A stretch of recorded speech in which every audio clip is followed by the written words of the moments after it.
Hello and welcome to episode 3 of my current mini-series, which is titled A Financial Education. And in the first two episodes I talked about various things, so I've clearly just forgotten the first episode. Yes, the first episode I was talking about inflation and how it affects what you can spend. And in the second episode, I was talking about debt and money in the system. The third episode, I'm going to be talking about compound interest.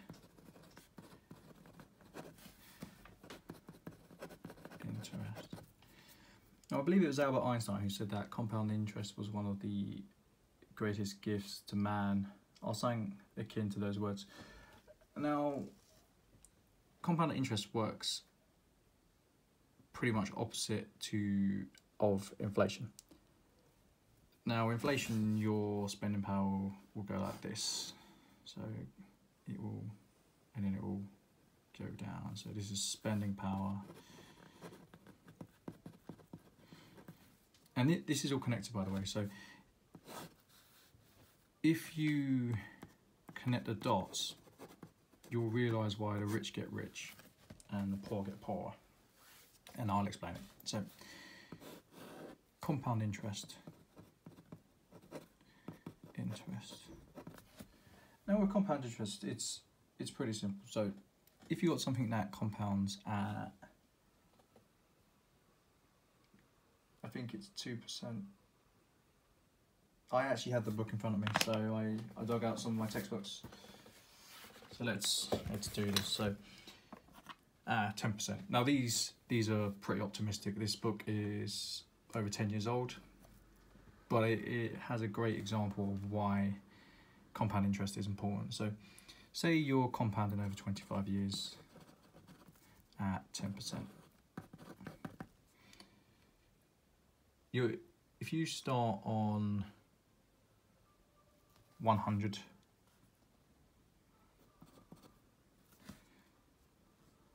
after 30 years, so 25, 30. I should have read the material better. I've had it on my side, to be fair. After 25 years, sorry, you're going to have 1,083 at 10%. So that's going to go like this. So in 25 years, you have £100, it compounds at 10%. You're going to times your money pretty much by 11, you know. Now, if you have it at 15%,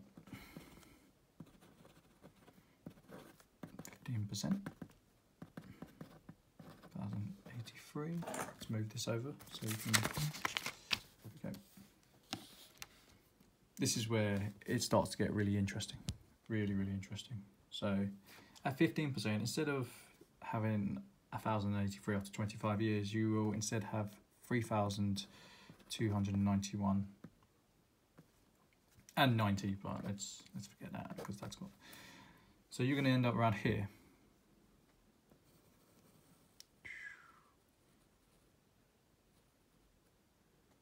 You think, well, that's great. Yeah, of course.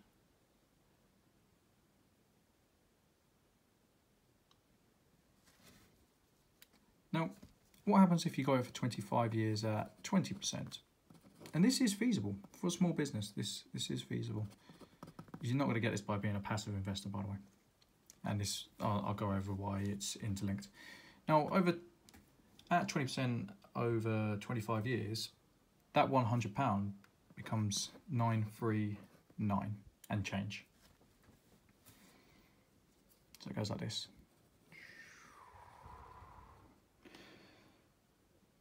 Now, if you're going to add another 5 years on, at 20%, this is where compounding really is your friend.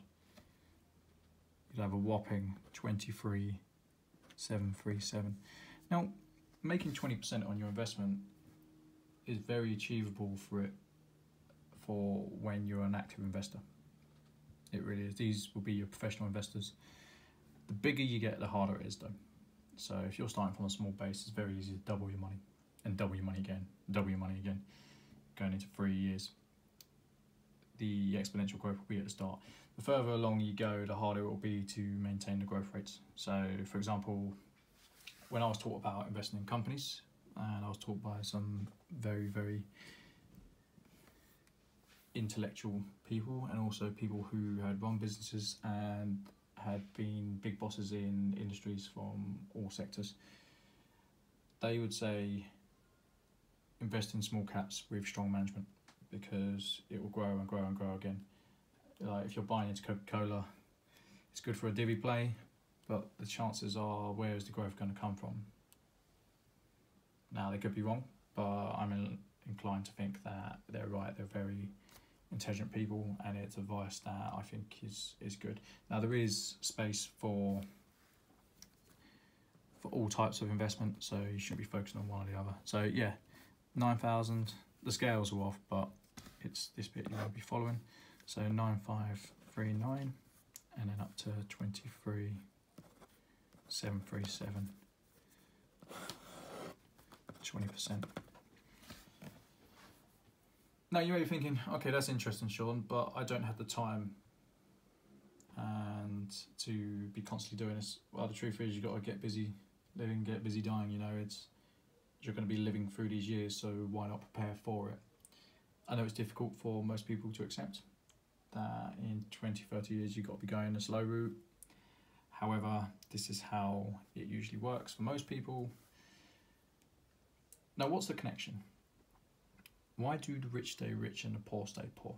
Well, the poor stay poor because they've got no assets, or little assets, little assets. And inflation erodes away. So inflation will diminish what your assets are, because it's a compound interest, or a form of compound interest.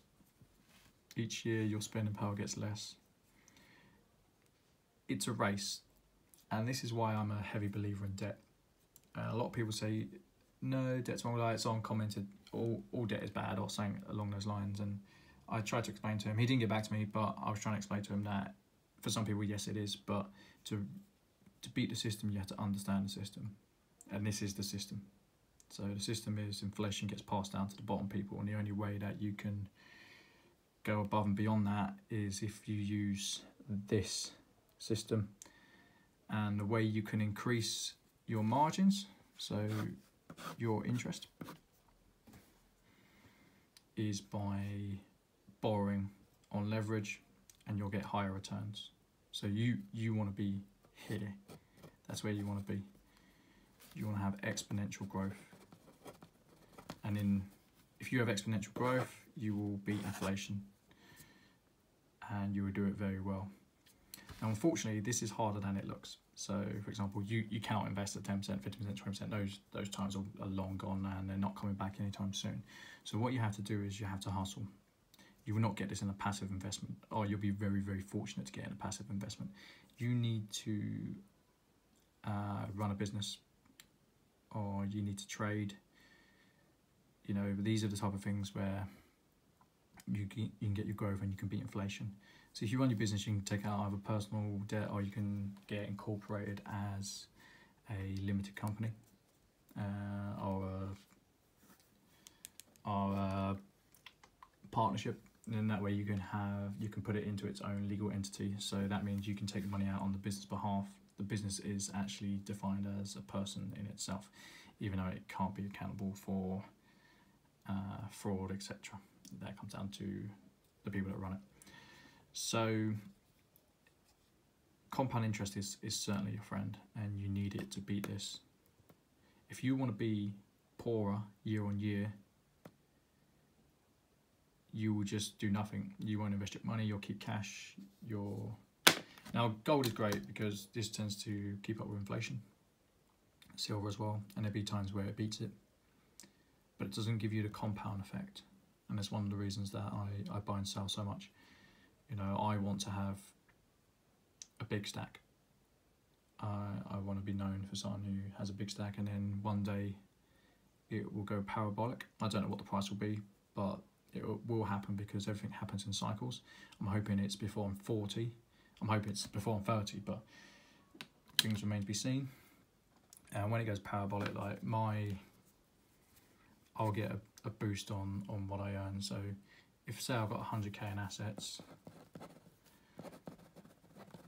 and I want to grow by 20%, I need to make 20k in profit beyond expenses. And then the next year I need to make 122, and then, you know, I need to make 22k in profit. Wait, is that right? Roughly, let's say circa. My math on the spot is not as good as it used to be.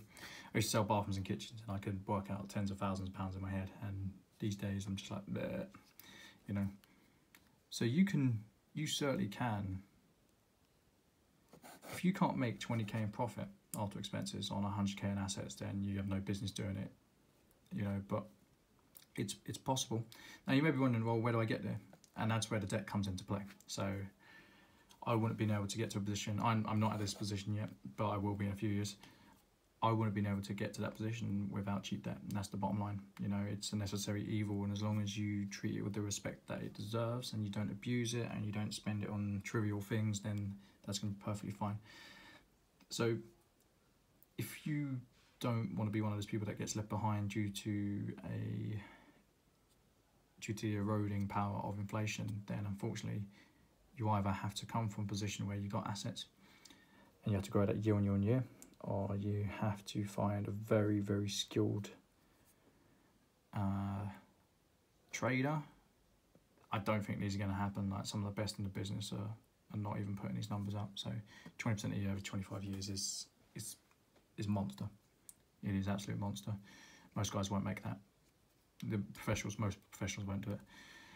So yeah, you've got to be in a position where you start with this, or you have to borrow it, or you have to find someone who can do this. You can also find someone to run a business for you to do this. There's a lot of very competent managers out there who will do that.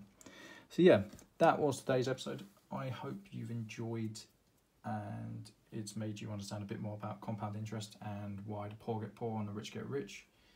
It's because the rich understand how the system works and they use it to their advantage. And it's not a poor versus rich thing. They're just educated in these things, where the poor are educated in other areas, or sometimes not educated at all. So anyway, take care guys, like, subscribe, and tell me what you think.